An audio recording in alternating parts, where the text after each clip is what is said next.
کے باوجود بھی میرا کاروبار تو چل رہا ہے. میں سودی کاروبار کر رہا ہوں, لوگ تو میری عزت کر رہے ہیں. مسجد کی کمیٹی کا میں صدر بھی ہوں, میں معززین شہر میں شامل بھی ہوں. لوگ مجھے جلسوں میں مہمان خصوصی بھی بلاتے ہیں. میں ایم پی اے بھی منتخب ہو گیا ہوں, مجھے وزارت کا قلمدان بھی سونپ دیا گیا ہے. وہ میاں اللہ کی نظر میں ان چیزوں کی اہمیت ہی نہیں ہے. یہ چیزیں ہوتی کیا ہیں؟ وہ یہ نہیں چھینتا, وہ ہدایت چھینتا. وہ روٹی نہیں چھینتا, وہ تو نمرود کو بھی روٹی دیتا تھا. اس نے کبھی سورج کو منع نہیں کیا کہ اس کے گھر میں روشنی نہ کر. یہ حامان کا گھر ہے, یہ قارون کا گھر ہے, یہ میرے دشمنوں کا گھر ہے, اس کے گھر میں روشنی نہیں ہونی چاہیے. چاند کو کہتا ہے اپنی کرنیں بکھیر, سورج کو کہتا ہے اپنی روشنی بکھیر. جس طرح باجزید کے گھر میں روشنی ہوتی ہے, اس مکار کے گھر میں بھی ایسی روشنی ہوتی ہے. فرق نہیں پڑتا. تو وہ کرم نوازیاں تو نہیں رکتی, لیکن اللہ جب کسی سے ناراض ہوتا ہے تو اس سے ہدایت کی توفیق سلب کر لیتا ہے, تو اعلان جنگ ہوتا ہے. تو پھر وہ ٹکرے بھی مار رہا ہو تو اس کی رسم کی نماز ہوتی ہے, اس کا ماتھا جھک رہا ہوتا ہے, دل نہیں جھک رہا ہوتا, کیونکہ ہدایت سلب کر لی گئی. جب اندر سے روح ہی نکال لی جائے تو باقی بچتا کیا ہے. یہ بات ذہن میں رکھیے گا کہ اللہ تعالیٰ جل شانہ نے ہمیں جن کاموں سے روکا ہے, جن کاموں سے منع کیا ہے, ان کاموں کے کرنے میں ہمیں کبھی بھی بھلائی اور خیر نہیں مل سکتی. یہ ہم جب اچھی طرح سے ذہن نشین کر لیں, اگر اللہ پر ہمارا یقین اور یقیناً اس پر ہمارا ایمان ہے, تو پھر وہ امر جو اللہ کی طرف سے جن سے روک دیا گیا, تو ہم کبھی بھی ان کے قریب تک نہ جائیں.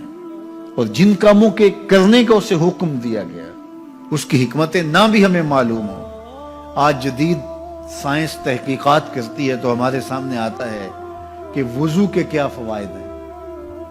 آج ہمیں لوگ بتاتے ہیں کہ جناب آپ امامہ باندھیں گے تو سن سٹروک سے بچ جائیں گے. آج دنیا تحقیق اور جستجو کر کے نماز اور دوران خون اور جو ہے وہ نماز کی برکتیں اور کتنی بیماریوں سے نماز کے ذریعے سے بچنے کی کہانیاں سناتے ہیں. اچھی بات ہے, نماز سے صحت پہ اثر پڑتا ہے. یہ اچھی بات ہے کہ وضو سے بہت ساری بیماریوں سے نجات ملتی ہے. یہ اچھی بات ہے کہ سر پہ امامہ باندھ لے تو سن سٹروک سے بچ جاتے ہیں. یہ اچھی بات ہے کہ آپ روزہ رکھتے ہیں تو کینسر جیسے امراض سے آپ کا بچاؤ ہوتا ہے. یہ اچھی بات ہے کہ فلاں عمل کرتے ہیں تو فلاں ہوتا ہے. لیکن صاحب, ہم سن سٹروک سے بچنے کے لیے امامہ نہیں باندھتے, ہم محمد عربی کی ادا کے لیے باندھتے ہیں. دوران خون کے لیے نماز نہیں پڑھتے, ہم رب کے حضور سجدہ ریزی کے لیے اس کے حضور اپنی نیاز مندیوں کا سر جھکاتے ہیں. تو حکمتیں بھی ہیں, وہ برکتیں ذیل میں آتی ہیں. تو یہ بات ذہن میں رکھیے گا. غزنوی کا وزیر اس سے حسد کرتے ہوتے تھے کہ اس میں کیا خصوصیت ہے کہ بادشاہ اسی کو اہمیت دیتا ہے. ایک دن بادشاہ نے کوئی تربوز کاٹا, کوئی خربوزہ کاٹا یا کوئی اور ایسی چیز تھی, تو جس کو بھی دیا تو وہ کڑوا تھا, تو اس نے چوہی چکھا تو پھینک دیا. اور پھر بلایا یاس کو اور اس کو کاٹ کے اس کی پھانک دی, تو ایسے لطف سے کھانے لگا کہ جیسے اس سے لذیذ کبھی پھل زندگی میں دیکھا نہ ہو. تو سارے اندر ہنس رہے تھے, ایک دوسرے کو آنکھوں سے اشارہ کر رہے تھے, یہ دیکھو بے وقوف.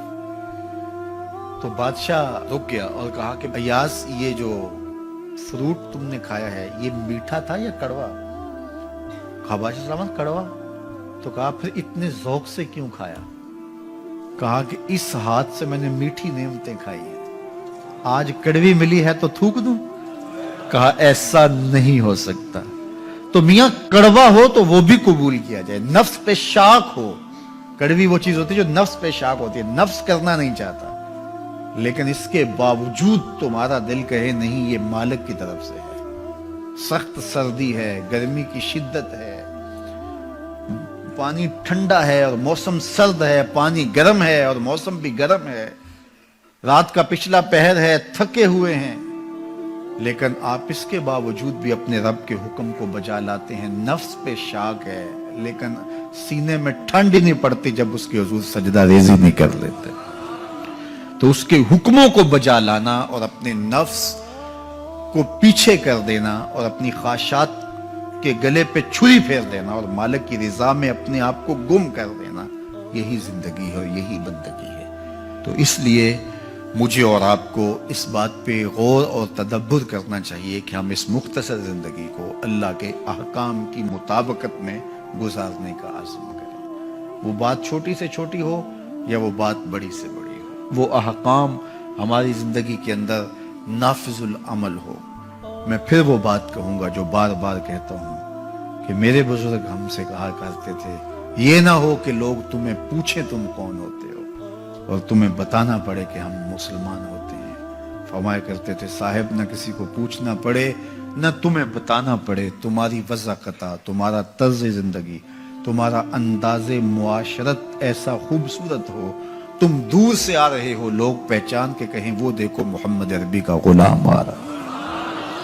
تم شکل سے پہچانے جاؤ، تم کردار سے پہچانے جاؤ، تم وعدے سے پہچانے جاؤ۔ کتاب کا نام ہے بشر القیب فی لقاء الحبیب۔ حضور علیہ السلام کی ملاقات کے حوالے سے یہ کتاب امام سیوطی علیہ رحمہ کی مصنفہ ہے۔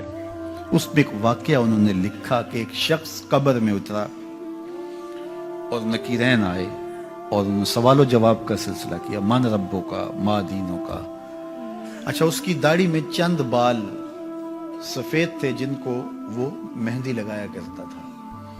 تو جب منکر نے کہا کہ من ربوں کا، تو نکیر نے اس کا ہاتھ پکڑ کے پیچھے کھینچتے ہوئے کہا اس سے سوال پوچھ رہا ہے، تو دیکھ نہیں رہا اس کی داڑھی میں اسلام کا نور چمک رہا ہے، اس کی داڑھی میں اسلام کا اجالا تمہیں دکھائی